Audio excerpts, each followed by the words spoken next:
देशाची आर्थिक राजधानी असलेल्या मुंबई महापालिकेच्या आर्थिक नाड्या आपल्याकडे ठेवण्याकरता प्रमुख पक्षांनी देव पाण्यात ठेवलेत। मुंबईत सर्वात मोठा पक्ष असलेल्या भाजपला शिवसेनेच्या मदतीशिवाय महापौर करणं अशक्य आहे। 114 ची मॅजिक फिगर गाठणे एकट्या भाजपला शक्य नाही। त्यामुळे दुसरा मोठा पक्ष ठरलेली ठाकरेंची शिवसेना आणि खालोखाल तिसऱ्या क्रमांकावरची शिंदेंची शिवसेना हे महापौर पदाकडे डोळे लावून बसलेत। त्यामुळे आपल्याही पदरात महापौर पद पाडण्यासाठी शिंदे दबाव तंत्र वापरतायत अशी चर्चा आहे। मात्र शिंदेंनी या सगळ्या चर्चा फेटाळल्या। त्याचवेळी शिंदेंचे सर्व नगरसेवक हॉटेलमध्ये तळ ठोकून आहेत हेही विसरता येणार नाही। फोडाफोडीची भीती की शिंदेंची नवी रणनीती यामागे आहे। महापौर कोणाचा होतो हे समोर आल्यानंतरच हे सगळं स्पष्ट होईल।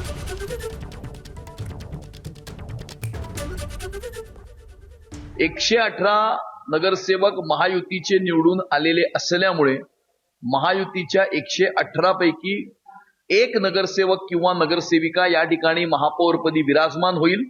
ते कोण असेल हे महाराष्ट्राचे सन्माननीय मुख्यमंत्री देवेंद्र फडणवीस साहेब आणि उपमुख्यमंत्री एकनाथ शिंदे साहेब आणि रामदास आठवले साहेब एकमेकांशी चर्चा करून हा निर्णय करतील आणि या 118 पैकी एक व्यक्ती हा महापौरपदी विराजमान होईल। काय नाही, असं हे सगळे वावड्या आहेत, दिशाभूल करणारे स्टेटमेंट आहेत। मुंबई शिवसेनेचे जे नगरसेवक आहेत ते सर्व एक दिलाने एक मताने एका ठिकाणी आहेत आणि अत्यंत चांगला निर्णय मला वाटतं एकनाथ शिंदे साहेब घेतील। त्याबद्दल त्यांच्या मनातही आमच्या मनातही कोणती शंका असण्याचं काही कारण नाही। एबीपी माझा, उघडा डोळे बघा नीट।